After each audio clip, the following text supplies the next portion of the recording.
Okay, so I don't know who needs to hear this, but Blake Lively's picture-perfect Hollywood life? Yeah, it's starting to look more like a season finale of Real Housewives of Beverly Hills than a rom-com. And right in the middle of it all, Taylor Swift. I know, you thought these two were ride or die. Matching holiday sweaters, birthday party cameos, Blake's kids getting name-dropped in Taylor's music. But lately, the whispers are getting louder. Blake's legal battle is making headlines, and the friendship we all thought was unshakable, reportedly on life support. Now, here's the thing. It's not just about a lawsuit. It's about loyalty. It's about Hollywood politics.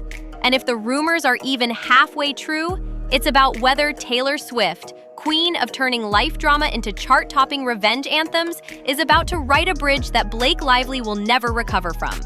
Here are some of the public court documents after Taylor Swift was officially subpoenaed the other day. And in it explains why they are asking Taylor to make a statement. It says, Miss Lively asked Miss Swift to delete all of their private text messages. Blake Lively's representation also allegedly contacted Taylor's representation and asked to release a statement in support of Blake Lively publicly. And if Taylor refused to make that statement, then Blake would go and leak private text messages between her and Taylor, literally threatening blackmail. Now, Justin's legal team wants a copy of that document so they can use it as evidence against Blake Lively saying that she blackmailed one of her best friends to get rid of evidence and sway public opinion. This is honestly so crazy.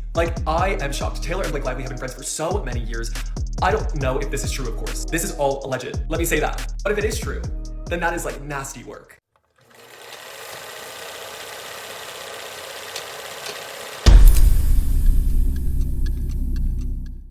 Before you think I'm exaggerating, let's rewind a little.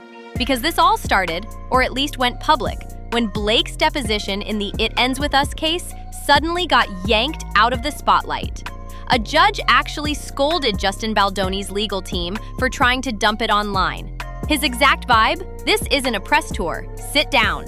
And honestly, the PR mess that followed, it's like someone accidentally lit a match in a room full of gasoline. And the gasoline was celebrity friendships. See, once that deposition got sealed, Baldoni's camp tried to flip the script, saying they never intended to leak anything, that maybe, the leak came from Blake's own side. Now, for most of us, that's just another messy courtroom back and forth. But for someone like Taylor, that's material. Because if there's one thing we know about Miss Swift, it's that she's not just reading these headlines.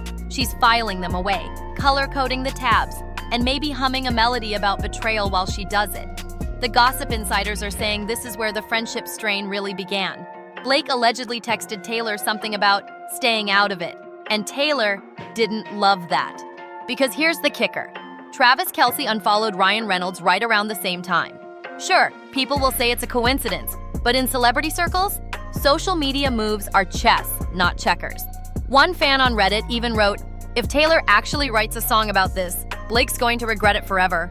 Baby, I miss you and I swear I'm gonna change. Trust me, remember how that lasted for a day? I say I hate you, we break up, you call me, I love you. And that's the thing. When Swifties smell blood in the water, they start decoding everything. Is the next single going to have a verse about a friend in floral dresses who loved my cats but not my truth? Probably not. But you see what I mean? The tension is there.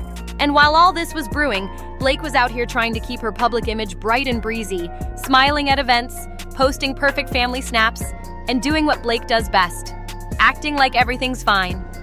But you know who's not buying it? Pop culture Twitter. The threads are savage. People are literally pulling old red carpet videos of Blake and Taylor and writing captions like, from this to this in 3 years. It's petty, yes. But in celebrity gossip, petty is currency. The dragon metaphor didn't help either. You remember, Blake once called Taylor my dragon. It was supposed to be this empowering, mythic thing.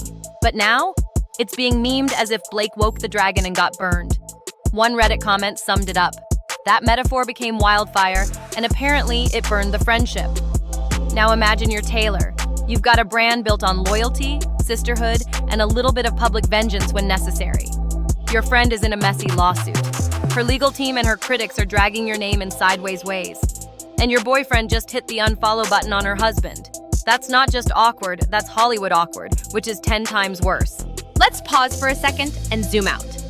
In any other friendship, you'd talk it out over wine and maybe block each other for a month. But in this friendship, every move is public. Every smile, every absence, every Instagram story is a clue.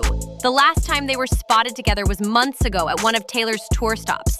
No coffee runs, no girls' nights, nothing since. For the fans, that's basically a neon sign flashing something's up. The interesting part is how the legal drama is coloring all of this. Normally, Taylor stays far away from lawsuits unless they're hers. Remember the Scooter Braun era? But now, Blake's side is reportedly trying to make sure Taylor doesn't get dragged in as a witness or a PR talking point, which, fair. But in doing so, it almost feels like they're telling Taylor to stay in her lane. And if there's one thing Taylor doesn't like, it's being told to sit out.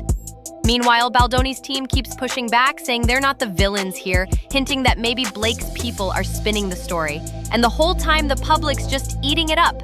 Because whether you're Team Blake, Team Taylor, or just Team Popcorn, this is the kind of celebrity drama we haven't seen since, well, the last time Taylor dropped a surprise diss track. But here's where it gets really interesting. The emotional side.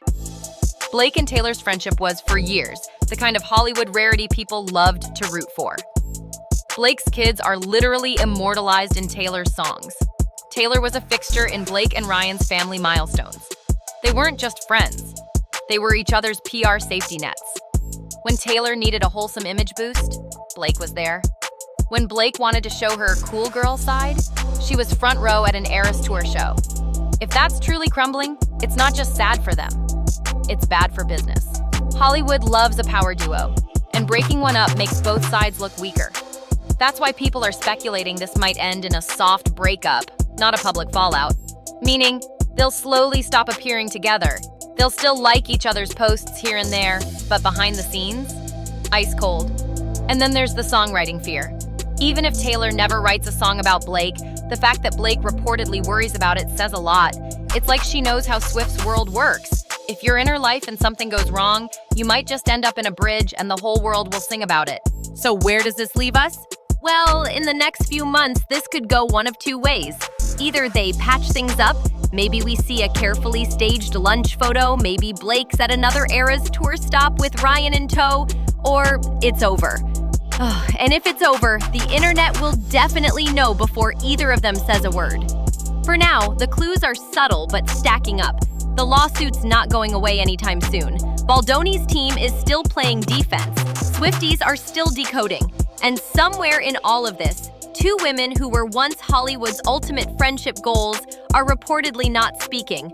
And I'll say this, if Taylor does ever drop a line about a golden girl who lost her shine, we'll all remember exactly where we were when this drama began.